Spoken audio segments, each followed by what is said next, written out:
ഞാൻ ഇന്ന് ഒരുപാട് സന്തോഷത്തോടെയാണ് ഈ ഒരു വീഡിയോ, കാരണം നമ്മുടെ യൂട്യൂബ് ഫാമിലിയിൽ 500 സബ്സ്ക്രൈബേഴ്സ് തികഞ്ഞിരിക്കുകയാണ്. നമുക്കൊന്ന് സെലിബ്രേറ്റ് ചെയ്യണ്ടേ. അപ്പോൾ അതിനുവേണ്ടി നമ്മൾ എന്താ ഉണ്ടാക്കാൻ പോകുന്നത്?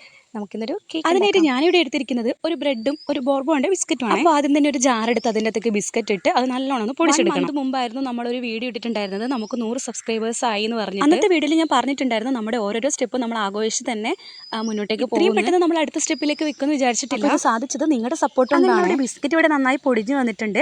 അതിൽ കുറച്ച് നമ്മളെടുത്ത് മാറ്റി വെക്കുന്നത് അതിൻ്റെ മുകളിൽ ഡെക്കറേറ്റ് ചെയ്യാൻ വേണ്ടിയിട്ടാണ് ഇങ്ങനെ മാറ്റി വെച്ചത്. ബിസ്ക്കറ്റ് പൊടിയിലേക്ക് ഞാൻ കുറച്ച് പാൽ ഒഴിച്ചിട്ട് നന്നായിട്ട് മിക്സ് ചെയ്യുന്നു. വലിയ ആഡംബരങ്ങളൊന്നും ഇല്ലാത്ത ചെറിയൊരു തട്ടിക്കൂട്ട് കേക്കാണ് നമ്മളിന്ന് ഉണ്ടാക്കാൻ പോകുന്നത്. നിങ്ങൾക്ക് മനസ്സിലായിട്ടുണ്ടാവും ഞാൻ എന്തിനും ഇങ്ങനെ ചെയ്യുന്നത്. ഇത് നമുക്ക് നല്ല ചോക്ലേറ്റ് പോലെ. പിന്നെ ഞാൻ ഇതിൻ്റെ അകത്തേക്ക് എക്സ്ട്രാ ഷുഗർ ഒന്നും ആഡ് ചെയ്തിട്ടില്ലേ.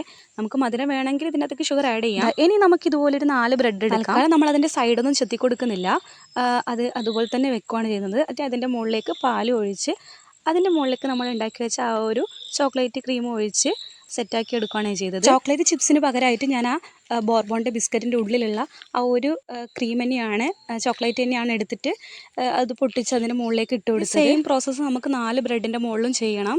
അതായത് നമ്മുടെ ഫൈനൽ ലെയറാണ്. അങ്ങനെ ബാക്കി വന്ന ചോക്ലേറ്റ് മുഴുവൻ ഞാൻ അതിൻ്റെ അകത്തേക്ക് ഒഴിച്ച് കൊടുത്തിട്ടുണ്ട്. അതിനുശേഷം നമ്മൾ ആ മാറ്റി വെച്ച ബിസ്ക്കറ്റിൻ്റെ പൊടി എടുത്തിട്ട് അതിൻ്റെ മുകളിലേക്ക് വിതറിയിട്ട് കൊടുക്കുന്നുണ്ട്. അതിനുശേഷം ബിസ്ക്കറ്റിൻ്റെ ഉള്ളിലുള്ള ആ ഒരു ചോക്ലേറ്റ് എടുത്തിട്ട് പൊട്ടിച്ച് അതിൻ്റെ മുകളിലേക്ക് ഇട്ട് കൊടുക്കുന്നുണ്ട്. ഇനി 1-2 ബിസ്ക്കറ്റും കൂടി പൊട്ടിച്ചതിൻ്റെ മുകളിലേക്ക് ഇട്ട് കൊടുക്കുക. അങ്ങനെ നമ്മൾ കേക്ക് ഇവിടെ റെഡി ആയിട്ടുണ്ട്. ഇതായിരുന്നു നമ്മുടെ കേക്കിൻ്റെ ഫൈനൽ ലുക്ക് എന്ന് പറയുന്നത്.